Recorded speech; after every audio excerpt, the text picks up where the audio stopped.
Ezra புஸ்தகம் 8ஆம் அதிகாரத்தினுடைய 22வது வசனத்தை வாசிக்கலாம். 21, 22 சேர்த்து வாசிக்கலாம். எஸ்ரா 8ஆம் அதிகாரம் 21. அப்பொழுது நாங்கள் எங்கள் தேவனுக்கு முன்பாக எங்களை தாழ்த்துகிறதற்கும் எங்களுக்காகவும் எங்கள் பிள்ளைகளுக்காகவும் எங்கள் சகல பொருள்களுக்காகவும் செவ்வையான வழியை தேடுகிறதற்கும் நான் அங்கே அந்த அகாவா நதி அண்டையிலே உபவாசத்தை கூறினேன். தேவனுடைய பிள்ளைகளே, நாம் எதற்காகவெல்லாம் ஜெபிக்க வேண்டும் என்பதை இங்கே கற்றுக்கொள்ள முடிகிறது. பாருங்கள், அவர்கள் ஆண்டவருக்கு முன்னாக தங்களை தாழ்த்துகிறதற்கு முதலாவது என்ன செய்திருக்கிறார்கள்? தாழ்த்தி இருக்கிறார்கள். எப்பொழுதும் உங்களுடைய ஜெபங்களிலே ஆண்டவருக்கு முன்னாக உங்களை நீங்கள் தாழ்த்த வேண்டும். நினிவே ஜனங்கள் தாழ்த்தின போது தேவன் அழிப்பேன் என்று சொன்ன வார்த்தையை கூட அவர் விட்டுவிட்டு அந்த நினிவே பட்டணத்தை அழிக்காமல் விட்டார். ஒவ்வொரு நாளும் காலையில் எழும்பும் போதும் உங்களை ஆண்டவருக்கு முன்னாக தாழ்த்தணும். உங்கள் நீதிகளை கொண்டு போய் அவர்கிட்ட வைக்கக்கூடாது. நம்ம குறைவுள்ளவர்கள் என்று ஆண்டவரிடத்திலே சொல்ல வேண்டும். ஒரு மனுஷன் சொன்னான்ல, நான் நல்லா காணிக்கை கொடுக்குறேன், நான் நல்லா ஜெபம் பண்ணுறேன், அவன் ஆண்டவர் நீதிமானை பார்க்கவே இல்லை. அதனால் ஒவ்வொரு நாளும் ஆண்டவருக்கு முன்னாக இந்த ஜெபங்கள் நம்மை ஆண்டவருக்கு முன்னாக தாழ்த்துகிறதா இருக்க வேண்டும். அவர் சொல்லுகிறதை கவனியுங்கள். தாழ்த்துகிறதற்கும் எங்களுக்காகவும் எங்கள் பிள்ளைகளுக்காகவும் எங்கள் பொருட்களுக்காகவும். நிறைய வீடுகளில் சொல்லுவாங்க, ஐயோ ஆடு இறந்து போயிடுச்சு, எங்கள் மாடுகளுக்கு பிரச்சனை வந்துருச்சு, எங்களுடைய பொருட்களை 4 பேர் யாராவது எடுத்துக்கொண்டாங்க. இவைகள் எல்லாம் ஆண்டவர் அவைகளுக்காகவும் தேவனுடைய பிள்ளைகள் ஜெபித்திருக்கிறார்கள். அவர்களுக்காக ஜெபித்திருக்கிறார்கள், அவர்களுடைய பிள்ளைகளுக்காக ஜெபித்திருக்கிறார்கள், அவர்கள் வீட்டில் உள்ள பொருட்களுக்காக. நீங்கள் உங்கள் வீடுகளிலே வளர்க்கிறதான பொருட்கள் இவைகள் எல்லாம் நஷ்டமில்லாமல் கர்த்தர் உங்களை காப்பாற்றும்படி அவர் உபவாசம் கூறியிருக்கிறார். அகாவா நதி அண்டை என்பது இஸ்ரவேலுக்கும் அவர்கள் புறப்பட்டு போன சூசான் அரண்மனைக்கும் இடைப்பட்ட பகுதியிலே அவர்களுடைய காரியங்களுக்கு அவர்களுக்கு தேவையானவைகள் சந்திக்கப்படாமல் இருந்ததினாலே இங்கே உபவாசத்தை கூறுவிக்கிறார். அடுத்த வார்த்தையை கவனியுங்கள். வழியிலே சத்துருவை விலக்கி எங்களுக்கு துணை செய்யும்படிக்கு நான் ராஜாவினிடத்தில் சேவகரையும் குதிரை வீரரையும் கேட்க வெட்கப்பட்டிருந்தேன். ஆண்டவருடைய பிள்ளைங்க, உங்க வாழ்க்கையில ஒரு தேவைகள் வரும்போது உடனடியாக எனக்கு அவர் உதவி செய்வார். இங்க போனை போட்டா 10,000 ரூபாய் கொண்டு வந்துருவாங்க, அவர்கிட்ட போனை போட்டா அவர் 2,000 ரூபாய் கொண்டு வந்துருவாரு. அப்படி நீங்கள் இருக்கக்கூடாது. கவனிக்கிறீங்களா? உதவி செய்வாங்க, இல்லைன்னு சொல்லலை, அதெல்லாம் வாங்கினதெல்லாம் திரும்ப தான் கொடுக்கணும். ஆனால் ஆண்டவரிடத்திலே உதவி கேட்க வேண்டும். மனிதருடைய உதவி விருதான்னு வேதம் சொல்லுது. கர்த்தர் நம்மளை காக்காட்டா காவலாளிகள் காத்திருப்பது விருதா. கர்த்தர் தான் நம்மளை காக்கணும். இவர் சொல்றாரு, மனுஷங்கிட்ட உதவி கேட்க வெட்கப்பட்டிருந்தேன். மனுஷங்கிட்ட உதவி கேட்கறதுக்கு எப்பொழுதும் வெட்கப்படணும். எனக்கு உதவி வருதுன்னு சொன்னாலும் நான் வாங்க மாட்டேன். ஏன்னா மேலே ஒருத்தர் அதெல்லாம் பார்த்து நம்ம விசுவாசத்தை கனப்படுத்துவார். அல்லேலூயா. அவர் தான் உதவி செய்யணும்னு பிடிவாதமாக இருக்கணும். மனிதர்களுடைய உதவிகள் நமக்கு வேண்டாம். அது ஒரு சில காரியங்கள் ஒரு சில நேரங்களிலே தேவனே மனிதர்களை கொண்டு வந்து நமக்கு உதவி செய்வது வேற. ஆனால் அவர் என்ன சொல்லுகிறார்? மனிதனிடத்தில் உதவியை கேட்க நான் வெட்கப்பட்டிருந்தேன். வாசியுங்கள். எங்கள் தேவனுடைய கரம் தம்மை தேடுகிறவர்கள் எல்லார் மேலும் அவர்களுக்கு நன்மையாக இருக்கிறது என்றும். அதனால இந்த காலையில வந்திருக்கிற தேவனுடைய பிள்ளைகளை, அவரை தேடி வந்திருக்கிற உங்கள் மேல் அவருடைய கரம் நன்மையா இருக்கிறது. அல்லேலூயா. அவரை தேடுகிற எல்லார் மேலும், இது ரொம்ப முக்கியம், ஒரு ஆள் 2 பேர் அல்ல, அவரை தேடுகிற எல்லார் மேலும் அவருடைய கரம் நன்மையா இருக்கிறது. நம்முடைய கரம் செய்வது போல் ஆண்டவருடைய கரம் செய்யாது. ஆண்டவருடைய கரம் பராக்கிரமம் உள்ளது. ஆண்டவருடைய கரம் பராக்கிரமமான காரியங்களை செய்யும். அதனால் தான் அவர் மனிதனிடத்திலே கேட்க வைக்கப்பட்டிருந்தாராம். தம்மை தேடுகிற எல்லார் மேலும் அவருடைய கரம் நன்மையாக வைக்கப்பட்டிருக்கு. கையை நன்மையாகவும் வைக்கலாம், தீமையாகவும் வைக்கலாம். ஒருத்தங்க மேலே கையை வைத்து அடிக்கவும் செய்யலாம், அந்த கை வைத்து அணைக்கவும் செய்யலாம். இங்கே அவரை தேடுகிற பிள்ளைகளுக்கு ஆண்டவருடைய கரம் எப்படி வைக்கப்பட்டிருக்கிறதாம்? நன்மையாகவே வைக்கப்பட்டிருக்கிறது. அதனால நம் ஆண்டவரை தேடுகிற நமக்கு நிச்சயமாக கர்த்தர் நன்மையான காரியங்களை செய்வார். அந்த அகாவா நதி அண்டையிலே ஆண்டவரை நோக்கி உதவிக்காக கூப்பிட்டாரு. தனக்காகவும் தன்னுடைய பொருட்களுக்காகவும் தன்னுடைய பிள்ளைகளுக்காகவும் ஆண்டவர் அந்த ஜெபத்தை கேட்டு அன்றைக்கு தேவனுடைய பிள்ளைகளுக்கு உதவி செய்தார். அடுத்த வசனத்தில், அப்படியே நாங்கள் உபவாசம் பண்ணி எங்கள் தேவனிடத்தில் அதை தேடினோம். எதை? எங்களுக்காக, எங்கள் பிள்ளைகளுக்காக, எங்கள் பொருட்களுக்காக ஆண்டவரை நோக்கி தேடினோம். கர்த்தர் எங்கள் ஜெபத்தை கேட்டருளினார். அதுபோல நீங்களும் சொல்லுகிறபடி கர்த்தர் உங்களை மாற்றுவாராக. நீங்களும் அதை போல ஆண்டவரை தேடினால், வேதம் சொல்லுகிறது, உண்மையாய் தேடுகிறவர்களுக்கு அவர் சமீபமாய் இருக்கிறார். அவரை தேடுகிற தேவனுடைய பிள்ளைகள் மேல் அவருடைய கரம் நன்மையாகத்தான் வைக்கப்பட்டிருக்கிறது. அதை நீங்கள் விசுவாசிக்க வேண்டும். இங்கே உடனே அப்ப நீங்கள் நினைக்கலாம், ஆண்டவருடைய கரம் எங்கள் மேல் நன்மையாய் வைக்கப்பட்டால் எங்களுக்கு இன்னும் எந்த ஆசீர்வாதமும் வரவில்லையே. அதுக்குத்தான் ஒரு காரியத்தை உங்களுக்கு சொல்லி நான் முடிக்க போகிறேன். நெகேமியாவினுடைய புஸ்தகத்துக்கு நேராக நீங்கள் திருப்பினீர்கள் என்றால் கொஞ்சம் நீங்கள் பொறுக்க வேண்டும். உடனடியாக நீங்கள் என்ன செய்யக்கூடாது? ஆண்டவரை தேடுகிற காரியங்களிலே நீங்கள் குறைந்து போய்விடக் கூடாது. நெகேமியா 1ஆம் அதிகாரம் 1ஆம் வசனத்தை முதலாவது வாசிக்கலாம். அகலியாவின் குமாரனாகிய நெகேமியாவின் நடபடிகள் 20ஆம் வருஷம் கிஸ்லேயு மாதத்தில். நல்ல கவனிங்க, கிஸ்லேயு மாதம் என்று சொன்னால் நம்ம ஊர் கணக்குக்கு உங்களுக்கு சொல்றேன், செப்டம்பர் மாதம் என்று வைத்துக் கொள்ளுங்கள். என்ன மாதம்? செப்டம்பர் மாதம் அவனுக்கு ஊர்ல இருந்து ஆட்கள் வர்றாங்க. எந்த ஊர்ல இருந்து? அவங்க இஸ்ரவேல் தேசத்திலிருந்து வர்றாங்க. வந்து அவங்ககிட்ட சொல்றாங்க, நம்ம சர்ச்செல்லாம் இடிச்சிட்டாங்கப்பா, அலங்கம்லாம் இடிஞ்சு கிடக்குப்பா, ஏதோ கொஞ்சம் ஏழை பாளைங்க மட்டும் ஊரில் இருக்காங்கப்பா. அவன் ஊரில் இருக்கிற செய்திகள் எல்லாம் கேட்குறான், ரொம்ப அழுகிறான், ரொம்ப கண்ணீர் வடிக்கிறான். ஏன்னா அவன் வந்து சிறையிருப்புக்கு வந்து இங்கேயே வளர்ந்தவன். அவன் சொந்த ஊரையோ இஸ்ரவேல் தேசத்தையோ ஆண்டவருடைய பிள்ளைகளையோ ஜனத்தையோ பார்க்காதவன். அதனால் அவைகள் அவனை ரொம்ப வேதனைப்படுத்துகிறது. ஆண்டவரை தேடுகிறான், கண்ணீரோடு ஆண்டவரை தேடுகிறான், ஆண்டவரை தேடிக்கொண்டே இருக்கிறான். தூங்கி தூங்கி அல்ல, அழுகிறான், உபவாசிக்கிறான், கண்ணீர் வடிக்கிறான். அவனுடைய ஜெபங்களையும் அவனுடைய வார்த்தைகளையும் நீங்கள் நெகேமியா 1ஆம் அதிகாரத்தில் கவனித்து பார்த்தீர்கள் என்றால் இவருடைய ஜெபமும் தானியேலுடைய ஜெபமும் அப்படியே ஒன்றாக இருக்கும். தானியேல் இவருக்கு முந்தின காலத்தில் வாழ்ந்தவர். ஆனால் தானியேல் பண்ணின ஜெபம் இவருக்கு தெரிந்திருக்கிறதோ என்னவோ. தானியேல் எப்படி ஜெபம் பண்ணினாரோ, தங்கள் பிதாக்களுடைய பாவங்களை அறிக்கை செய்கிறார், தன்னுடைய பாவங்களை அறிக்கை செய்கிறார், உங்களுடைய கற்பனைகளை விட்டு நாங்கள் விலகி போனோம் என்று ஆண்டவரிடத்தில் அறிக்கை செய்கிறார், அழுகிறார், புலம்புகிறார். ஜெபம் நடந்து எப்பொழுது ஆண்டவர் அவருக்கு பதில் செய்தார் என்று உங்களுக்கு தெரியுமா? அன்றைக்கு மதியமா, அன்றைக்கு காலையிலா? இல்லை, கிஸ்லே மாதத்திலே நண்பர்கள் வந்தார்கள். அந்த மாதத்திலிருந்து அவர் ஜெபிக்கிறார். அவருக்கு தேவன் உதவி செய்தது நிசான் மாதம். நிசான் மாதம் என்பது சரியாக 4 மாதங்கள் கழித்து தேவன் அங்கே செயல்பட ஆரம்பிக்கிறார். உடனே நீங்களும் 4 மாதம் கழித்து தான் எனக்கு உதவி செய்வார் என்று அல்ல. அருமை தேவனுடைய பிள்ளைகளே, அவரை தேடுகிற எல்லார் மேலும் அவருடைய கரம் நன்மையாகவே வைக்கப்பட்டிருக்கிறது. சரியாக 2ஆம் அதிகாரம் 1ஆம் வசனத்தில் பார்த்தீங்கன்னா நிசான் மாதம் முதல் மாதம். வாசிங்க. ராஜாவை நோக்கி 2ஆம் அதிகாரம் 1ஆம் வசனத்துல, அர்தசஷ்டா ராஜாவே 20ஆம் வருஷம் நிசான் மாதத்திலே திராட்சரசம் ராஜாவுக்கு முன்பாக வைத்திருக்கையில், ராஜா இப்பதான் கேட்கிறாரு, என்னப்பா நீ ரொம்ப துக்கமா இருக்கிறேன். அவர் அழுது புலம்பின காலமெல்லாம் இருக்கு. அவர் தன்னுடைய சொந்தக்காரர்கள் ஊரிலிருந்து வந்தபோது அழுததெல்லாம் இருக்கிறது 1ஆம் அதிகாரத்தில். ஆனால் ராஜாவுக்கு இப்பதான் தெரியுது நெகேமியா துக்கமா இருக்கிறத கண்டுபிடிக்கிறார். ஏனென்றால் நெகேமியா தேவனை நோக்கி கூப்பிட்டதை தேவன் கேட்டு ராஜாவின் மூலமாக நெகேமியாவுக்கு கர்த்தர் பதில் தருகிறார்.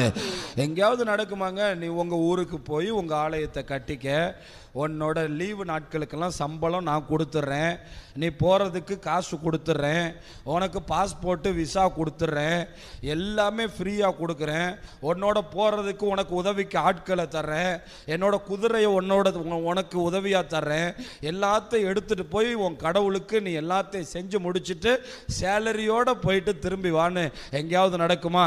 ஏன் நடந்துச்சுன்னா கர்த்தரை கர்த்தரை தேடுகிற எல்லார் மேலும் அவருடைய கரம் நன்மையாகவே இருக்கிறது. இதுல வேற இந்த யூதர்கள் இருக்கிறாங்க, சும்மா யாரையுமே நம்ப மாட்டாங்க.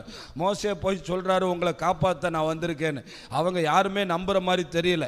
கடைசியில் மோசே கையில் இருக்கிற கோலையெல்லாம் வச்சு அந்த பராக்கிரமத்தை எல்லாம் காமிச்சு தான் இஸ்ரவேல் ஜனங்கள் நம்புறாங்க. ஆனால் நெகேமியா ஒரு நாள் இரவிலே வந்து அந்த ஜனத்தினிடத்தில் சொல்லுகிறார். நெகேமியாவினுடைய புஸ்தகம், அந்த வசனத்தை நீங்கள் வாசிக்கும்படி கேட்கிறேன். நெகேமியாவினுடைய புஸ்தகம் 2ஆம் அதிகாரம் 18வது வசனத்தை வாசியுங்கள். என் தேவனுடைய கரம், பாத்தீங்களா? என் தேவனுடைய கரம் வாசிங்க. என் மேல் நன்மையாக இருக்கிறதையும். பாத்தீங்களா? ஜனங்கள் பார்க்குறாங்க நெகேமியா மேல யாருடைய கரம் நன்மையா இருக்கு? தேவனுடைய கரம். ஏன்னா நெகேமியா யாரை தேடி கொண்டிருக்கிறான்? கர்த்தரை தேடி கொண்டிருக்கு. யாரிடத்துல உதவி கேட்டான்? கர்த்தரிடத்துல உதவி கேட்டான். இப்போ நான் உங்களுக்கு உதவி செய்கிறேன். நீங்கள் ராஜாவுக்கு பானபாத்திரக்காரனாக இருக்கீங்க. உங்கள்கிட்ட யாராவது வந்து கஷ்டத்தை அழுகிறாங்க, நீங்கள் என்ன சொல்லுவீங்க?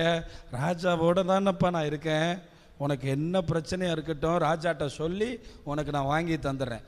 இதுதான் தேவனுடைய பிள்ளைகளுக்கும் புறஜாதிகளுக்கும் உள்ள வித்தியாசம். ராஜா தன் அருகாமையில் இருந்தாலும், தனக்கு உதவி செய்கிறவர்கள் அதிகாரத்தில் இருந்தாலும் அவன் அங்கே கேட்க மாட்டான், அவன் வானத்தை நோக்கி பார்ப்பான். ஏனென்றால் தேவனை தேடுகிற எல்லார் மேலும் அவருடைய கரம் நன்மையாகவே இருக்கிறது. 1ஆம் அதிகாரத்தில் தேவனை தேடுறான், 2ஆம் அதிகாரத்தில் ராஜாவோட கண்களில் தயவு கிடைக்குது. நெகேமியா இதை விட துக்கமாக இருந்த நாட்கள்லாம் இருக்கு. அஸ்லேவு மாதத்தில் இதை விட துக்கமாக இருந்த அந்த மாதத்தில். ஆனால் ராஜாவோட கண்களில் தயவு கிடைக்க ஒரு 4 மாதம் ஆச்சு.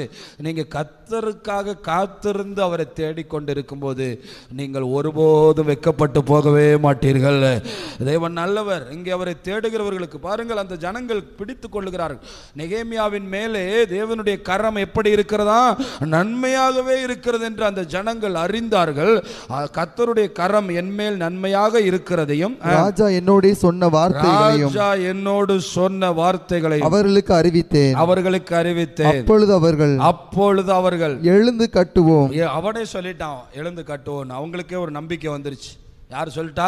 எழுந்து கட்டுவோம். இஸ்ரவேல் ஜனங்களே நெகேமியாவை பார்த்த உடனே இந்த இடிந்து போன சுவறுகளை நாம் எழுந்து கட்டுவோம், ஏனென்றால் உன்னோடு கர்த்தர் இருக்கிறார். அதனால தான் நீங்கள் எல்லாரும் ஆண்டவரை விசுவாசத்தோடும் நம்பிக்கையோடும் தேட வேண்டும். அரைகுறையோடு தேடுவது அல்ல, அரை தூக்கத்தில் தேடுவது அல்ல. உற்சாகமாக காலையில் எழும்பி தேவனை தேடும்போது இந்த உலகம் கண்டுகொள்ளும் உங்கள் மேல் கர்த்தருடைய கரம் நன்மையாகவே இருக்கிறது.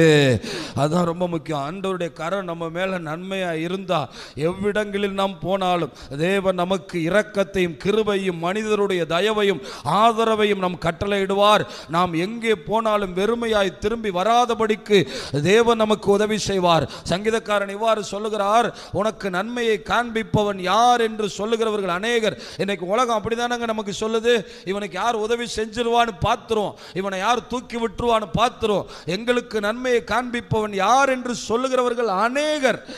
இப்படி தான் சொல்றான். இவன் எப்படி மேலே வந்துடுறான்னு பார்த்துரும், இவன் எப்படி வாழ்ந்துறான்னு பார்ப்போம். நம்ம சொந்தக்காரங்களெல்லாம் விட்டுட்டு போனான்ல, இவன் எப்படி மேலே வர்றான்னு. இப்படித்தான் உலகம் நம்மை பார்த்து சொல்லுகிறது. ஆனால் தேவனே உம்முடைய முகத்தை எங்கள் மேல் பிரகாசிக்க பண்ணும். அவர்களுக்கு தானியமோ திராட்சரசமோ பெருகி இருக்கிற காலத்தின் சந்தோஷத்தை விட எங்களை நீர் சந்தோஷமாக வைத்திருக்கிறீர். நான் படுத்து நித்திரை செய்தேன், தேவரீர் என்னை சுகமாய் தங்க பண்ணுகிறீர். அதுதான் தாவீது சொல்லுகிறார். ஏனென்றால் எங்களுடைய முகங்கள் அவரை நோக்கி பார்த்து கொண்டிருக்கிறது. அவனுக்கு உதவி செய்ய 1000 கரங்கள் இருக்கலாம், அது எல்லாத்தை விட தேவனுடைய கரம் உங்கள் மேல் நன்மையாக இருக்கிறது. அதுதான் தேவனை தேடுகிறவர்களுக்கான ஒரு பெரிய விசேஷம். அதை தெரிந்துதான் யோசுவா அதிகாலையில் எழும்பி கர்த்தரை தேடினார். அதை தெரிந்துதான் தாவீது கர்த்தரை தேடினார். அதனாலே ஆண்டவர் யாருக்கு நன்மை செய்கிறார் என்றால் அவரை தேடுகிற தேவனுடைய பிள்ளைகளுக்கு. அந்த பயணத்தில் கூட ராஜா தங்களுக்கு தெரிந்தவர் தான். எஸ்ரா உடனடியாக நெகேமியாவுக்கு தகவல் தெரிவித்து, நாங்கள் போகிற வழியில் எங்களுக்கு ஒரு சின்ன பிரச்சனை, நீ ராஜாவினிடத்தில் பேசி இந்த பிரச்சனையை தீர்த்து விடு என்று எஸ்ரா நெகேமியாவுக்கு சொல்லவில்லை. நன்றாக கவனியுங்கள், தன்னோடு இனத்தை சேர்ந்த தேவ பிள்ளைகளிடத்தில் கூட உதவி கேட்கவில்லை. நெகேமியா அரண்மனையில் இருக்கிறார், எஸ்ரா இந்த நதி அண்டையில் இருக்கிறார். ஐயோ நாங்கள் போல வழியில் எங்களுக்கு கொஞ்சம் பிரச்சனை ஆயிடுச்சுப்பா, நீ கொஞ்சம் ராஜாட்ட பேசி எங்களுக்கு உதவி செய்யணும் சொல்ல மாட்டேங்கிறாங்க. வழியிலே சத்துருவை விலக்கி எங்களை தேவன் காக்கும்படிக்கு எங்களுக்காகவும் எங்கள் பிள்ளைகளுக்காகவும் எங்களுடைய பொருட்களுக்காகவும் நான் ஆண்டவரை நோக்கி மன்றாடும்படி உபவாசத்தை கூறி வைத்தேன். அதனால இந்த காலையில் நாங்கள் உங்களுக்கு எல்லா விதத்திலும் உதவி செய்ய முடியாது, ஆனால் தேவனுடைய கரம் உங்களுக்கு நிச்சயமாக செய்யும். தேவனுடைய கரம் உங்கள் மேல் நன்மையாக இருக்கும்படிக்கு நீங்கள் தேவனை அனுதினமும் எப்பொழுதும் தேடினால் நிச்சயமாக தேவன் இவர்களுக்கு செய்த உதவியை, நான் இஸ்ரவேல் ஜனங்களை எகிப்திலிருந்து நடத்தி வந்ததை விட பாபிலோனிலிருந்து தேவன் நடத்தி வந்தார் பாருங்க. அது ரொம்ப அற்புதமானது.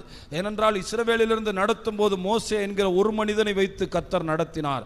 ஆனால் பாபிலோனிலிருந்து ஆண்டவர் இஸ்ரவேல் ஜனங்களை கொண்டு வரும்போது விசுவாச வீரர்களை கர்த்தர் எழுப்பி வைத்திருந்தார். செருபாபேல் எழுந்து கட்டுவதற்கு எழும்பி நின்றார்.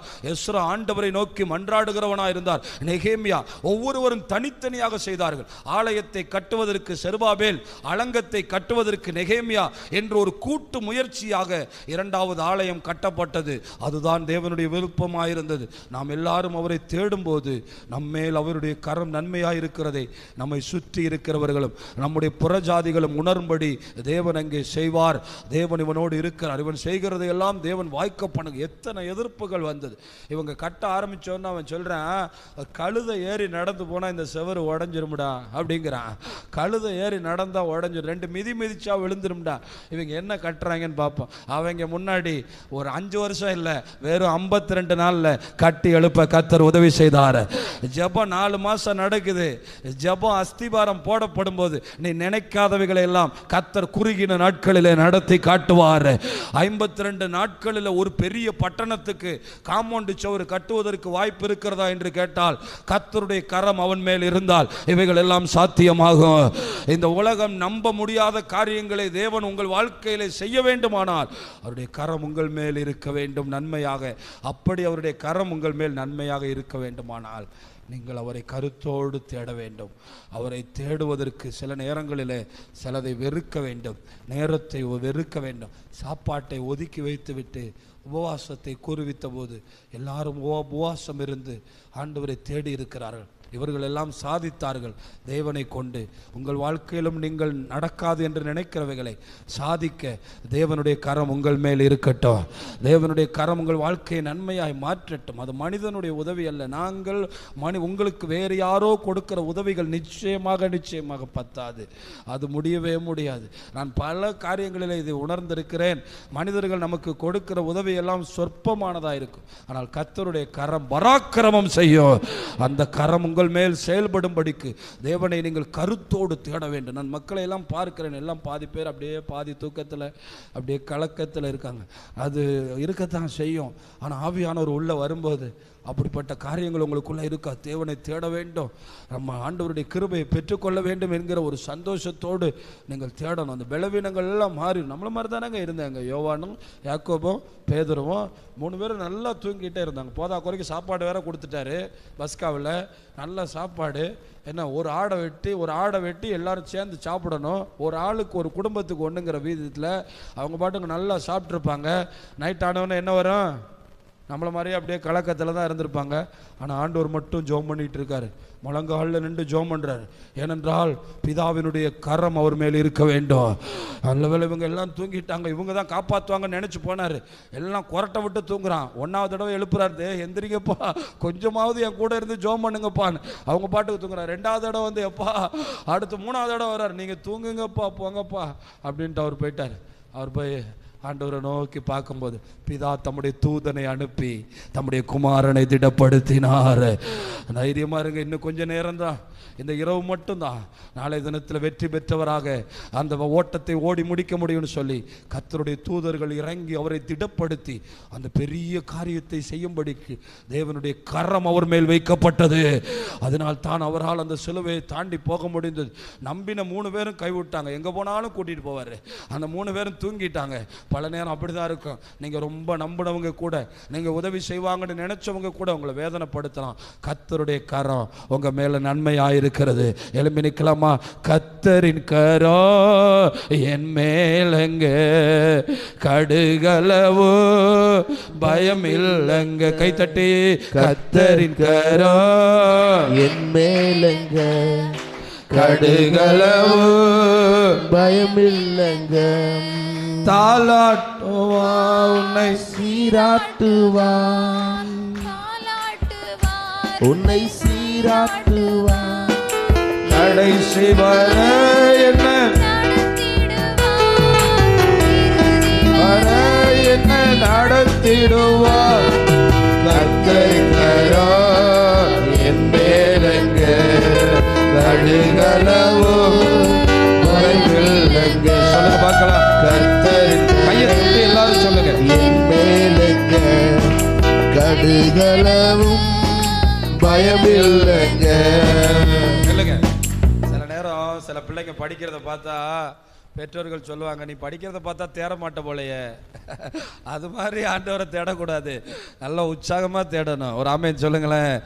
அதனால் என்னடா நம்ம பிள்ளைங்கள்லாம் ஜோம் பண்ணுறதை பார்த்தா போச்சு போலையே அப்படின்னு இருக்கக்கூடாது. நல்ல உற்சாகமாக, மாம்சம் பலவீனம் உள்ளது, ஆவியோ உற்சாகம் உள்ளது. நல்ல